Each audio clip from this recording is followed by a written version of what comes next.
আচ্ছা, আজকের আলোচনাটা একটা বেশ বড়সড় দাবি দিয়ে শুরু করা যাক। আমাদের হাতে যে লেখাটি আছে সেটি বলছে যে একটা ৫ মিনিটের রুটিন যা দিনে কয়েকবার করা হয়, সেটা নাকি একজন মানুষের পুরো জীবন, তার চরিত্র, এমনকি গোটা সমাজ ব্যবস্থাকে বদলে দেওয়ার ক্ষমতা রাখে। বিষয়টা শুনতে যতটা সহজ লাগছে, এর ভেতরের ধারণাটা তার চেয়ে অনেক অনেক গভীর।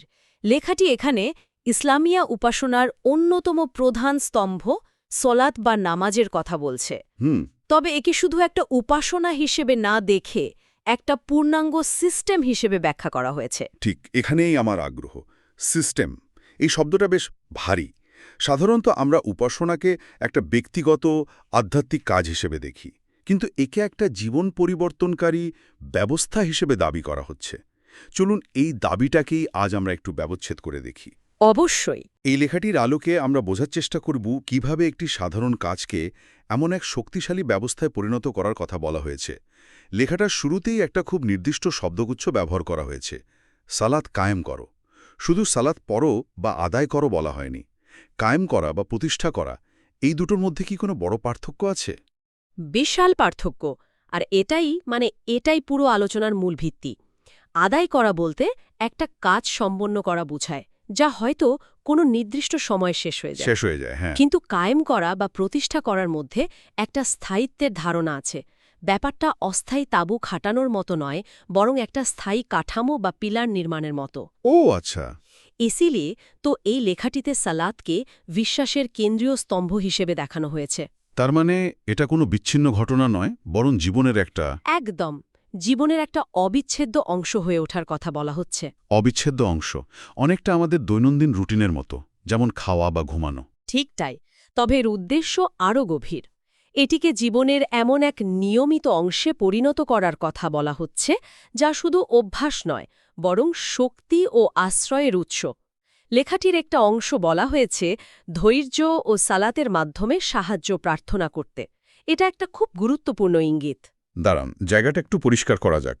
সাধারণত মানুষ যখন বিপদে পড়ে বা মানসিক চাপে থাকে, তখন আরেকটা নিয়ম মেনে চলাটা তো আরও কঠিন মনে হতে পারে। ঠিক। সেক্ষেত্রে সালাদকে একটা ডিউটি বা কর্তব্য মনে না হয়ে আশ্রয় মনে হবে কিভাবে? এই দ্বন্দ্বের বিষয়ে লেখাটা কি বলে? চমৎকার প্রশ্ন।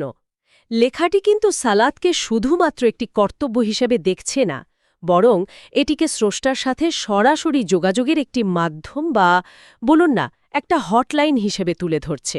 হটলাইন? হ্যাঁ, ভাবুন তো, আপনার যখন সাহায্যের প্রয়োজন, তখন আপনি কার কাছে যান, যার উপর আপনার আস্থা আছে এবং আপনি জানেন তিনি সাহায্য করতে সক্ষম। এই লেখা অনুযায়ী সালাত হল সেই আস্থা ও সংযোগকে নিয়মিত ঝালিয়ে নেওয়ার একটা প্রক্রিয়া। আচ্ছা। তাই যখন প্রাকৃতিক মুহূর্তে কোনো সংকট আসে, তখন এই সংযোগটা একটা কর্তব্যের চেয়ে বেশি একটা অবলম্বন হয়ে দাঁড়ায়। এটা মনকে শান্ত করে এবং বড় পার্সপেক্টিভে বিষয়গুলো দেখতে সাহায্য করে। আচ্ছা, কোনো কিছু প্রতিষ্ঠা করতে গেলে তো ধারাবাহিকতার প্রয়োজন, আর ধারাবাহিকতার সাথেই চলে আসে সময়ের প্রশ্ন। এই লেখাটিতে সালাতের নির্দিষ্ট সময়ের ওপর খুব জোর দেওয়া হয়েছে, দিনের বিভিন্ন ভাগে ভাগ করে দেওয়া হয়েছে। এর পেছনের কারণটা কি? শুধু একটা নিয়ম মানানো? নিয়ম তো বটেই, তবে তার চেয়ে বড় বিষয় হল জীবনের ছন্দের সাথে আধ্যাত্মিকতাকে জুড়ে দেওয়া। দিনের শুরু, মধ্যভাগ, বিকেল, সন্ধ্যা এবং রাত, এই প্রতিটি সময়ে আমাদের মানসিক ও শারীরিক অবস্থা ভিন্ন থাকে। তা তো বটেই। এই নির্দিষ্ট সময়গুলোতে প্রার্থনা জাগতিক ব্যস্ততার মাঝে একটা সচেতন বিরতি তৈরি করে। এটা একটা রিমাইন্ডার হিসেবে কাজ করে। রিমাইন্ডার? কিসের রিমাইন্ডার? এই যে আমরা সারাদিন নানা কাজে ব্যস্ত থাকি, চাকরি, ব্যবসা, পড়াশোনা, পরিবার, এই সব কিছুর মধ্যে জীবনের মূল উদ্দেশ্য থেকে আমরা অনেক সময় সরে যাই। এই অবস্থাকেই লেখাটিতে গাফেল বা উদাসীন বলা হয়েছে। গাফিল হওয়া বিষয়টা একটু উদাহরণ দিয়ে বললে ভালো হয়। ধরুন, আপনি একটা জরুরি মিটিংয়ের জন্য গাড়ি চালাচ্ছেন, কিন্তু রাস্তার পাশে সুন্দর দৃশ্য বা ফোনের নোটিফিকেশন দেখতে দেখতে মূল রাস্তা থেকে এক্সিট নিতেই ভুলে গেলেন। হ্যাঁ, এমন তো হয়। জীবনের ক্ষেত্রেও গাফিল হওয়াটা ঠিক সেরকম। দৈনন্দিন জীবনের ব্যস্ততা, দুশ্চিন্তা আমাদের এমনভাবে ডুবিয়ে রাখে যে আমরা আমাদের মূল গন্তব্যের কথা ভুলে যাই। নির্দিষ্ট সময়ে সালাত হল সেই জিপিএস, যা বারবার আপনাকে মনে করিয়ে দেয়, recalculating, please return to the main route. দারুণ অ্যানালজি। এটি পরকালের জবাবদিহিতার অনুভূতিকেও জাগ্রত রাখে। তার মানে এটা শুধু একটা কাজ নয়, এটা একটা নিয়মিত কোর্স কারেকশন। বেশ আকর্ষণীয় ধারণা, কিন্তু সময় মতো হাজির হলেই তো আর সবকিছু হয়ে গেল না, তাই না? না, বিলকুলই না। যেমন ধরুন, একজন ছাত্র ক্লাসে হয়তো শারীরিকভাবে উপস্থিত, কিন্তু তার মন পড়ে আছে বাইরে। সালাতের ক্ষেত্রেও তো এমন হতে পারে। ঠিক এই পয়েন্টটাতেই লেখাটি সবচেয়ে বেশি জোর দিয়েছে, বাহ্যিক নিয়ম পালনের পাশাপাশি অভ্যন্তরীণ অবস্থার উপর। আর এখানে খুশু শব্দটির প্রবেশ। বলা যেতে পারে এটাই সালাতের প্রাণ। খুশু, এই শব্দটা আমরা প্রায়ই শুনি, হুম কিন্তু এর আসল মানেটা কি? এটা কি শুধু মনোযোগ? মনোযোগের চেয়েও বেশি কিছু। খুশু হল গভীর মনোযোগ, চূড়ান্ত বিনয় এবং স্রষ্টার প্রতি পূর্ণ সমর্পণের এক সম্মিলিত অবস্থা। আচ্ছা। এটা এমন এক মানসিক অবস্থা যেখানে বাইরের পৃথিবীর সমস্ত দুশ্চিন্তা, পরিকল্পনা, ভালো লাগা মন্দ লাগা সবকিছুকে সাময়িকভাবে দরজার বাইরে রেখে আসা হয়। It's like creating a mental do not disturb zone for the universe just for those few minutes. দাঁড়ান, তার মানে আপনি বলছেন শারীরিক নড়াচড়া বা কি বলা হচ্ছে সেগুলো আসলে একটা পাত্রের মতো, আর খুশু হলো তার ভেতরের আসল জিনিসটা। একদম এই ধারণাটা তো পুরো ব্যাপারটা দৃষ্টিভঙ্গি বদলে দেয়। ঠিক তাই। লেখাটি পরিষ্কারভাবেই বলছে প্রকৃত সফলতা তাদের জন্যই যারা সলাতে খুশু বজায় রাখে। এর মানে হল সলাতের আসল মূল্য তার শারীরিক ইয়াকের চেয়েও অনেক বেশি নির্ভর করে মানসিক উপস্থিতি এবং আন্তরিকতার ওপর। অন্তর কতটা স্রষ্টার প্রতি নিবিষ্ট সেটাই মূল বিষয়। খুশু ছাড়া সালাতকে একটা প্রাণহীন দেহের সাথে তুলনা করা যায়। কাঠামোটা আছে, কিন্তু ভেতরের আত্মাটা নেই। আত্মাটাই নেই। বেশ, তাহলে আমরা পেলাম বাহ্যিক শৃঙ্খলা, মানে সময়ানুবর্তিতা, আর অভ্যন্তরীণ মনোযোগ অর্থাৎ খুশু। এখন প্রশ্ন হলো, এর ফলাফল কি? এই দুটো জিনিস একসাথে হলে ব্যক্তিগত জীবনে কি ধরনের পরিবর্তন আসার কথা? আচ্ছা, লেখাটিতে একটা অমসম বড় দাবি করা হয়েছে। সত্যিকার সলাত নাকি মানুষকে অশ্লীলতা ও অন্যায় কাজ থেকে বিরত রাখে। হ্যাঁ, এবং এই দাবিটাই সলাতকে একটা নিছক উপাসনা থেকে ব্যক্তিগত চরিত্র গঠনের একটা শক্তিশালী টুলে রূপান্তরিত করে।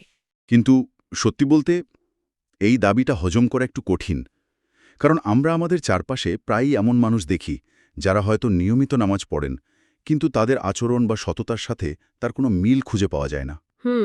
এটা একটা খুবই বাস্তবসম্মত প্রশ্ন। এই যে একটা পরিষ্কার ফারাক, এর ব্যাপারে লেখাটি কি কোনো ব্যাখ্যা দেয়? দেয়।